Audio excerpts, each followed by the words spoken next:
õppereisi mõte oli siis tutvuda Läti ja Leedu erametsanduse arenguga, et nagu ühel ajal oleme alustanud seda teed ja vaatasime siis, et kuhu me jõudnud oleme või kuhu nemad jõudnud on. Ja vastu võttis Lätis meid Läti Erametsaliit ehk siis analoogne organisatsioon nagu Eesti Erametsaliit, aga Läti poolt. Ja tutvustasid meile siis ühistute arengut, kuidas ühistegevus Lätis toimub. Numbriliselt võib-olla olulisem, et metsaomanik on Lätis umbes 150 000, Eestis siis umbes 100 000. Metsamaad on Lätis oluliselt rohkem kui Eestis, aga protsentuaalselt umbes sama, et ka niimoodi natuke üle 50% kogu maismaast on siis metsa all. Ja keskmine omand on kuskil 7-8 hektari vahel. Et võib-olla, mis on Lätis nagu olulisem, on kase kasvatamine ja seda eelkõige siis tänu sellele Läti vineeritehasele, Latvias Finiers, mis on maailma üks suurimaid kasevineeritehaseid. Ja selle omanikeks on nii-öelda Läti kapital. See on ligikaudu 400 omanikku ja suurem osa neist siis on kas selle sama tehase töölised või endised töölised. Et selline oma kapitalil põhinev ettevõte, mis on väga edukas olnud. Et alles hiljaaegu laienes Eestisse ka, et ostis Kohila vineeritehase. Et praegu on niisuguseid tegutsevaid ühistuid umbes 40, mis on tegelikult üsnagi võrreldav suurusjärk Eestiga, et eks see on enam-vähem sama. Aga ühe ühistu esindaja, kes tutvustas siis oma tegemisi ka meile, selles ühistus oli umbes 40 liiget. Et võrdluseks võib-olla Eesti keskmine on kuskil 180, võib-olla isegi natuke rohkem liiget ühistus. Et ma sain aru, et see ongi selline keskmine ühistu, aga teenuseid pakuvad nad suhteliselt samasuguseid nagu Eesti ühistudki, et selliseid koolitamine, õpetamine, nõustamine, mingil määral siis ka majandustegevust ehk siis raieid, istutust aitavad korraldada metsaomanikel. Et sellist ühismüüki nagu Eestis on nüüd käima läinud viimastel aastatel, kus metsaomanike jaoks siis ühistu organiseerib selle raie ja materjali müügi, et sellist asja alles alustatakse Lätis, et seal on loodud paar tulundusühistut, kes siis ongi orienteeritud just sellele puidumüügile. Aga sellist üleüldist ühistute kaudu puidumüüki veel nagu ei ole.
No nüüd oleme ühe riigimetsa vääriselupaiga peal.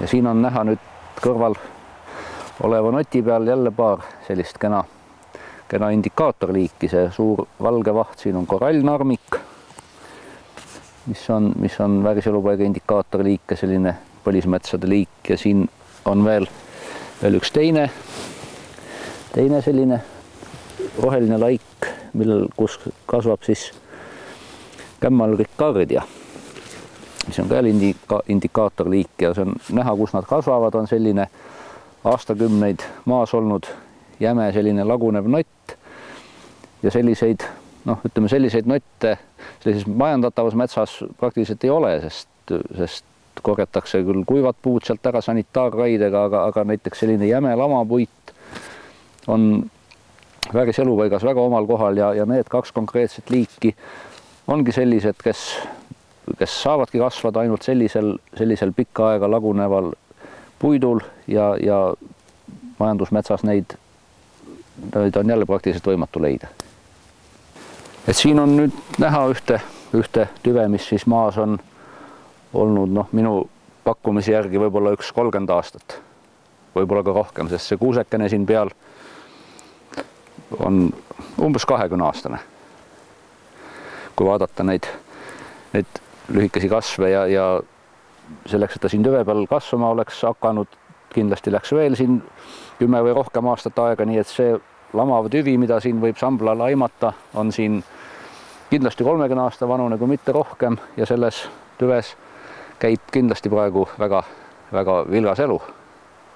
Ja sellist tüve leida nüüd hästi majandatud metsas on jällegi võimatu. Selle maha langenud tüve peal nüüd, või ta päris maas polegi, ta on küll natuke maast lennus, aga on näha jälle üks vääriselupaiga indikaatorliik, mis ei ole küll eriti haruldane, mida esineb vääriselupaikades üsna tihti, aga majandusmetsas siiski üsna harva. Ja siin on näha üks sambalaik, selle sambla nimi on kännukatik. Täiesti omal kohal vääriselupaigas. Ja põhiliselt ta ongi selliste maha langenud ilma kooreta okaspuu tüvede peal, kus on niiskust natuke rohkem metsa all ja siin paistab, et ta tunneb ennast siin selles vääriselupaigas väga hästi. Üks järjekordne vääriselupaiga indikaatorliik, sulgesõhik, on selle haava peal. Siin on teda mitme laiguna näha ja ta on ka selline, kui ta on korra teda metsas nähtud, siis ta jääb hästi silma ja hästi meelde, niisugune puust niimoodi kaarjalt eemale hoiduv. Ja on täiesti tubli vääriselupaiga indikaator. Teda ei leia ka sellises majandatavas noores metsas, aga ikkagi pikka aega puutumata metsas ja põhiliselt lehtpuudel, haaval, saarel, okaspuudel teda on väga harva. Minul inventeeriti metsas vääriselupaiku 2000. aastal ja alles 2007 sain ma sõlmida vääriselupaiga lepingu. Tol ajal tegi seda juba Erametsakeskus. Ja kokku on mul vääriselupaiku 3 ja nendest pindalalt on see kokku 9,2 hektarit majandusmetsa nüüd vääriselupaikade all. Mina arvan, et sellega on päris hästi, sest reeglina vääriselupaikades hinnatakse just seda laadi puid, mis metsanduslikus mõttes ei olegi enam väga väärtuslikud haavad, millel on seened küljes, taalik ja nii edasi, aga mis samas on väga elurikkad ja võib-olla väärtuslikud just sellelt seisukohalt, mis eeldabki vääriselupaiga olemasolu. Siin paljudes kohtades on igasugu samblikke, siis nende metsade alt leiab huvitavaid seeni. Siis on veel käpalisi ja selle tõttu näiteks metsamajanduslikust seisukohast sageli just nende vääriselupaikade metsad ei olegi puidu mõttes kõige väärtuslikumad, puidu saamise mõttes, ja ma leian, et see on päris hea variant saada riigilt natukene kompensatsiooni saamata jäänud metsatulu eest ja säilitada vääriselupaiku sellisena, nagu loodus neid ise juhib, nende kasvamist ja puude kukkumist ja uute tekkimist ja neid on huvitav jälgida, see on selline elurikas paik, kus armastavad linnud pesitseda, rähnid ja kõik leiavad sealt omale midagi. Ja see ei ole suur kahju. No kui jälle peaksin ma praegu lepingut sõlmima, siis ennekõike ma vaataksin, milline see mets on. Kui ta on tulundusmets ja ühesõnaga see lepingu järgselt saadav tulu ei kata seda ligilähedaltki seda tulu, mis metsaraiest võiks saada, siis võib-olla ma ei sõlmiks seda. Aga kui on tegemist sellise ülekasvanud ja teatud hingele lähedase, teinekord on ju kodumetsadega selline lugu, et see on nii hingele lähedane, et noh, las ta olla, et see horisondil on kogu aeg need puuladvad näha olnud.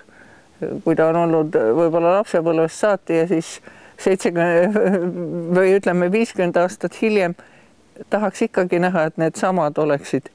Siis noh, sellisel juhul, kui lasta puudel vabalt surra ja kui see otsus iseenesest vastu võtta, võib-olla sõlmiks.